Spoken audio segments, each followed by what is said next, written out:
Días, estimada docente y compañeros. Mi nombre es Freddy Llanza, soy del paralelo 106 de Sociología Jurídica y hoy es ocasión para poder redactar estos pequeños acontecimientos y sobre todo el concepto o lo que fue en su tiempo la ley de manumisión de esclavos. La ley de manumisión formó el primer hito inclusivo en la historia jurídica del Ecuador.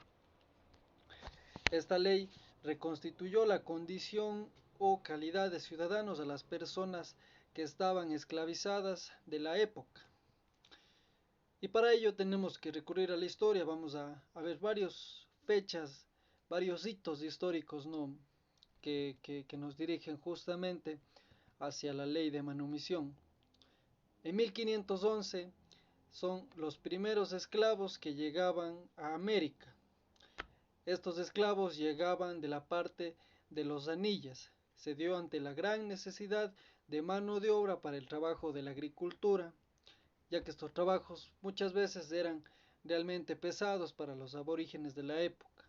Desde el principio, la esclavitud fue una actividad meramente mercantil para beneficio de la corona española, para beneficio de los españoles. En 1534, las tropas de Pedro de Alvarado procedieron a su frustrado intento por conquistar el reino de Quito. Pasamos a 1553.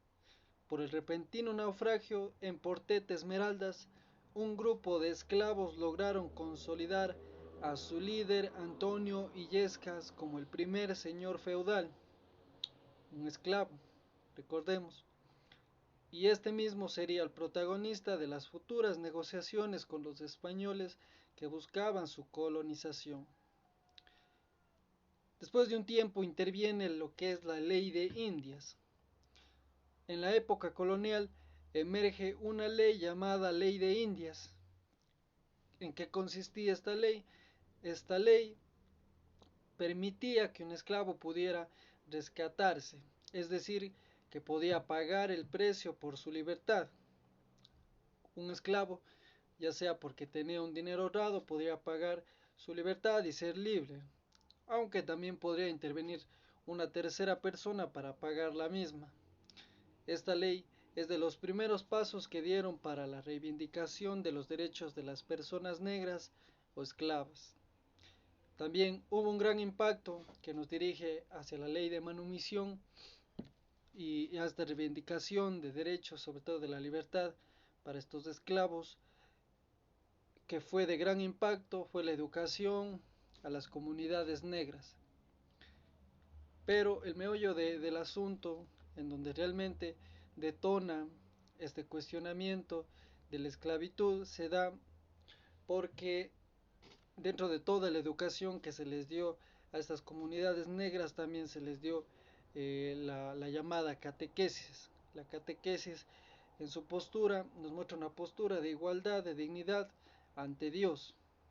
Todo hombre, es decir, españoles como esclavos, todos estaban en igual calidad de dignidad delante de Dios. Entonces todas estas, podemos decir, verdades daban un gran cuestionamiento en la época. Entonces eso fue un paso más que nos dirigía hacia la manumisión de los esclavos. En 1779 ya se nos ve que hubo un gran progreso en la reivindicación de los derechos de estas personas. Para 1779, el primer censo colonial que hubo, había más personas negras libres que esclavos. En Quito se estima que hubieron 11.553 personas que eran libres, frente a 2.569 que eran esclavas. En Guayaquil ocurre algo similar, 15.509 personas eran libres y 1.872 todavía eran personas esclavizadas. Es así que para cuando se produjo la manumisión por ley en 1851, tan solo hubieron 2.484 esclavos. ¿Cómo se vivió la manumisión de esclavos en Ecuador? El Ecuador sobrellevó la manumisión de esclavos ingeniosamente. el señor José María Urbina inventó o creó un sistema, podemos decir, ingenioso para tal efecto. Este sistema pudo evitar inclusive que dentro del país se suscitasen grandes conflictos como se suscitaron en los Estados Unidos. El sistema consistía en la elaboración de juntas protectoras de los esclavos. Estas eran encargadas de agilitar los procesos que se tenían para comprar los esclavos. Este proceso se trataba de que los esclavos compraban, los esclavos comprados eran por el dinero que se obtenía de un impuesto a la pólvora. El dinero recolectado de este impuesto se obtenía con el fin de darle a los dueños de las personas que eran este derecho de dominio, digamos, sobre las personas esclavizadas. Y es así como llegamos al fin de este relato.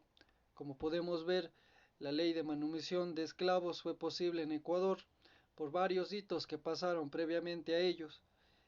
Han sido realmente gracias a la participación de Urbina que nosotros pudimos hacerlo de una manera más armoniosa, podemos decirlo, y de manera más exitosa, si cabe decirlo. Eso sería todo. Les doy muchas gracias por visitar este relato y que tengan un excelente día.